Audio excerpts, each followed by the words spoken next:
Bunipa terdiam, tetapi matanya mulai berkaca-kaca. Ia berbisik dengan suara penuh ketakutan. Dia salah satu iblis penjaga desa. Aku pernah melihatnya saat aku masih kecil. Mizi dan Chimo menatap Bunipa dengan heran dan cemas, sementara ia mulai menceritakan masa lalunya, meski suaranya terdengar seperti hampir pecah. Aku dan keluargaku pernah tersesat di desa ini bertahun-tahun yang lalu. Saat itu, ayahku mencoba melawan sesuatu yang menjaga desa. Nagumo, makhluk itu menghancurkan rumah kami, membunuh ayah dan ibuku di depan mataku. Air mata mulai mengalir di wajah Bunipa, tetapi ia tidak peduli. Dia tidak hanya membunuh mereka, dia memakan mereka. Aku satu-satunya yang selamat karena ayahku mengorbankan dirinya untuk menyelamatkanku. Mizi terdiam, wajahnya berubah suram. Jadi kau pernah ke desa ini sebelumnya? Bunipa mengangguk perlahan. Aku pikir aku tidak akan pernah kembali ke sini. Tapi sekarang dia ada di sana lagi. Jika kita tidak hati-hati, kita semua akan mati. Mereka bersembunyi di balik pohon besar, mencoba mengamati makhluk itu dari kejauhan. Nagumo berdiri diam, tetapi sesekali ia bergerak perlahan, mengangkat kepalanya seperti sedang mencium bau udara, mencari sesuatu. Tiap gerakannya menimbulkan suara gemuruh, dan tanah di bawahnya bergetar setiap kali kakinya bergeser. Kita harus melewati dia, kata Chimo dengan suara pelan tetapi penuh ketegangan. Dia menjaga jalan masuk desa. Itu bukan jalan biasa, kata Bunipa. Suaranya kembali tegas meskipun tubuhnya masih gemetar. Itu portal. Nagumo adalah penjaganya. Jika kita ingin masuk ke desa, kita harus melewatinya. Atau membuatnya berpaling. Berpaling? Tanya Mizi dengan ekspresi tidak percaya. Bagaimana kita membuat makhluk sebesar itu berpaling? Dia bisa menghancurkan kita hanya dengan satu pukulan. Bunipa mengeluarkan cermin kecil dengan simbol pelindung dari tasnya. Ini satu-satunya cara. Cermin ini bisa memantulkan kekuatan bayangan mereka. Tapi untuk membuatnya bekerja, kita harus mendekatinya. Mizi tampak ragu, tetapi ia tahu tidak ada pilihan lain. Baiklah, aku akan melakukannya. Tidak, kata Bunipa cepat. Ini terlalu berbahaya. Aku yang akan melakukannya. Aku punya alasan untuk mengakhiri ini. Dengan hati-hati, mereka mulai bergerak mendekati desa, tetapi setiap langkah terasa seperti tantangan besar. Nagumo berdiri diam di kejauhan, tetapi kepalanya sesekali menoleh, seolah-olah ia bisa merasakan keberadaan mereka. Kabut di sekitar kakinya tampak hidup, bergerak seperti ular yang melingkar. Ketika mereka sudah cukup dekat, Nagumo tiba-tiba menggeram. Suara geramannya rendah, tetapi begitu kuat hingga membuat pepohonan bergetar. Ia mulai berbalik ke arah mereka. Matanya yang bersinar merah menatap langsung ke tempat mereka bersembunyi.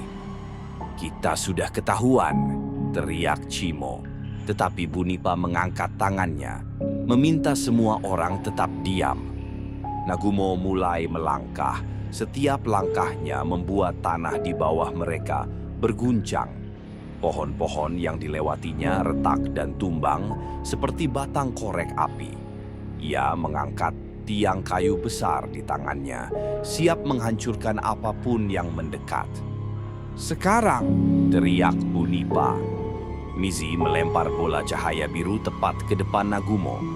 Ledakan cahaya itu membuat makhluk itu terhenti sejenak, menjerit dengan suara melengking yang menusuk telinga. Namun, itu hanya membuatnya semakin marah. Nagumo mengayunkan tiang kayunya ke arah cahaya, menghancurkannya menjadi serpihan. Saat mereka semakin dekat ke desa, Nagumo bergerak semakin ganas. Sosoknya yang menjulang sebesar rumah tampak seperti bayangan besar yang menguasai seluruh tempat. Kabut di sekitar kakinya bergerak seperti tangan-tangan kecil yang menjangkau tanah.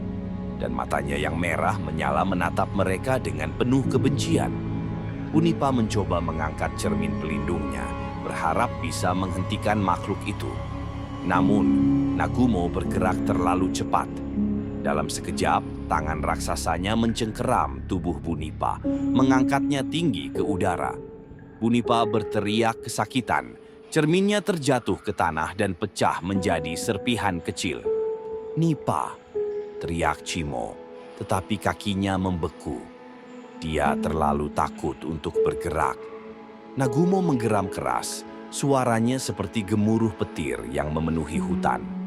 Tubuh Bunipa yang kecil terlihat rapuh dalam genggaman raksasa itu. Darah mulai menetes dari mulut Bunipa akibat tekanan cengkeraman Nagumo. Melihat Bunipa dalam bahaya, Mizi menggenggam pisau perak di tangannya dengan kuat. Wajahnya dipenuhi rasa takut, tetapi juga keberanian yang tumbuh dari rasa tanggung jawab. "Aku tidak akan membiarkan dia mati," gumamnya pada dirinya sendiri. Mizi berlari mendekati Nagumo, menghindari kaki raksasanya yang terus menghentak tanah, menciptakan getaran yang hampir membuatnya terjatuh. Ketika ia sudah cukup dekat, Mizi berteriak dengan lantang untuk menarik perhatian Nagumo. "Hei, kau monster besar, lepaskan dia sekarang!" teriak Mizi sambil menusukkan pisau peraknya ke kaki Nagumo dengan sekuat tenaga. Nagumo meraung kesakitan, tubuhnya berguncang hebat. Dalam amarahnya, ia melemparkan Bunipa dari genggamannya seperti boneka. Tubuh Bunipa terbang ke udara dan menghantam pohon besar dengan keras. Cabang pohon yang tajam menusuk kaki Bunipa membuatnya berteriak kesakitan. Darah mengalir deras, membasahi tanah di bawahnya. Nagumo yang marah kini mengalihkan perhatiannya sepenuhnya pada Mizi. Ia mengangkat kakinya yang besar dan menghentakkan tanah, membuat Mizi hampir terjatuh. Namun, Mizi dengan cepat mengambil bola cahaya biru dari kantongnya dan melemparkannya ke arah Nagumo. Bola itu meledak, menciptakan cahaya terang yang membuat Nagumo mundur sejenak. Tapi cahaya itu tidak cukup untuk menghentikannya. Nagumo kembali bergerak, mengejar Mizi dengan kecepatan yang mengejutkan untuk ukuran tubuhnya.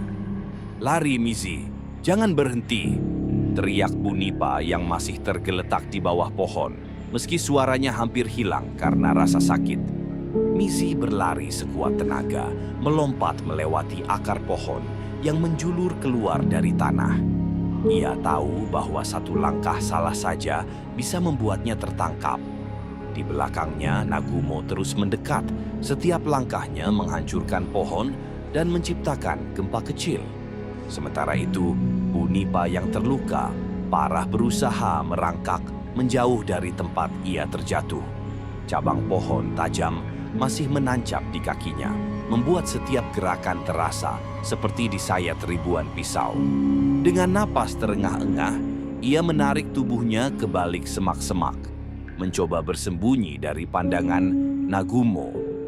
Darah terus mengalir dari lukanya, menciptakan jejak merah di tanah.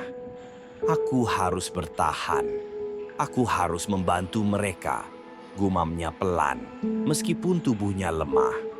Namun, suara langkah kaki Nagumo yang besar dan berat semakin mendekat ke arahnya. Ia membeku sejenak, menahan napas, berharap makhluk itu tidak menemukannya. Mizi menyadari bahwa Nagumo masih terlalu dekat dengan Bunipa. Dengan sisa keberanian yang dimilikinya, ia berteriak lagi, mencoba menarik perhatian makhluk itu. "Ayo ke sini, dasar monster bodoh!" teriak Mizi sambil memungut batu dari tanah dan melemparkannya ke arah kepala Nagumo. Nagumo menggeram keras, lalu mengubah arah, kini sepenuhnya fokus mengejar Mizi. Makhluk itu mengayunkan tangan raksasanya ke arah Mizi, hampir mengenai kepalanya. Tapi Mizi dengan gesit berguling ke samping, menghindari serangan itu. Namun, Setiap detik yang berlalu, Mizi merasa tubuhnya semakin lelah.